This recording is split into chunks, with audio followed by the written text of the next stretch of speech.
Hi, I'm Sean, and today we're looking at a few things I find surprising about this year's upcoming superhero movies. First, we're looking at X-Men Days of Future Past. My friends go nuts every time they drop a new poster or trailer for this one, but I'm not convinced. Bryan Singer left X-Men 3, taking one of the most important stars of the movies with him to go make Superman Returns at Warner Brothers. People who think that X-Men 3 didn't deliver love to hate on Brett Ratner for that, but he did the best he could considering that making up for Singer's departure is why production was so rushed. They basically had to rewrite the movie over a weekend to account for Cyclops' not being there if they were going to start filming on time.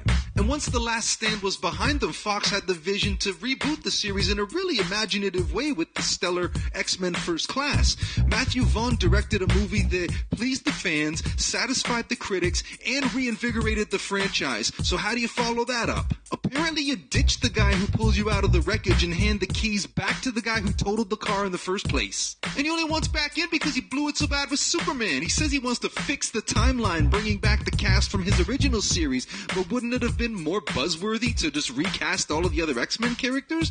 Announce Beyonce as Storm, Zac Efron as Cyclops, Taylor Swift as Jean Grey. Anything would have been better than bringing back the cast from the first X-Men movie 13 years later, but playing the same characters at the same age. Hopefully the whole point of Days of Future Past is to build a bridge between the original cast and a complete reboot with all new people playing those characters.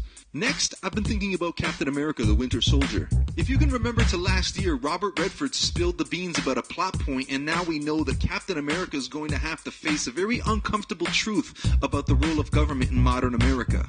In this case, I'm sure they'll explain it as the work of one rogue agent or something, but the degree to which we're seeing these themes of revolution and mistrust of government making their way into entertainment is an interesting trend. It makes sense for The Matrix or Hunger Games, where distrust of government is a central theme of the work.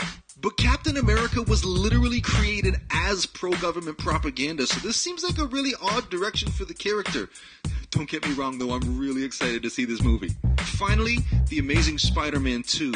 The Avengers was a huge hit for Marvel's film division, and now all of the other studios making movies about Marvel characters want a piece of the epic crossover action. Fox is going to make X-Men and Fantastic Four coexist in the same universe, so Sony, without a stable of characters to mash together, is trying to create a whole universe out of Spider-Man's world. They're going in like a X-Files conspiracy mystery route with the core Spider-Man series, and now they've just announced that Venom and Sinister Six are going to get their own movies. The Sinister Six I like a lot, but Venom, you'd think they'd learned their lesson with Spider-Man 3. Venom is all flash, no substance, and the chances of them doing anything compelling with him on screen are practically nothing. People are very passionate about these characters, and they mean something different to everybody, but for me, my problem with Spider-Man in a big cosmic scale story is the same as my problem with Batman being in the Justice League. These are urban, street-level characters. I'll give them this, though. They figured out a way to do something new with a story we're all really familiar with. I didn't even like The Amazing Spider-Man, but The Amazing Spider-Man 2 looks awesome. I just really hope that this brand extension comes from somebody having that level of passion to tell that big a story and not just filling up the movie studio's release schedule. What do you think has been the biggest surprise about a superhero movie coming out in 2014? Let me know in the comments. Check out my channel for more videos including world-famous viral superhero parodies, and subscribe to see the newest stuff every week. All of the drawings in this video were by me. Check out my website to read full comic books for free. Just click on the covers.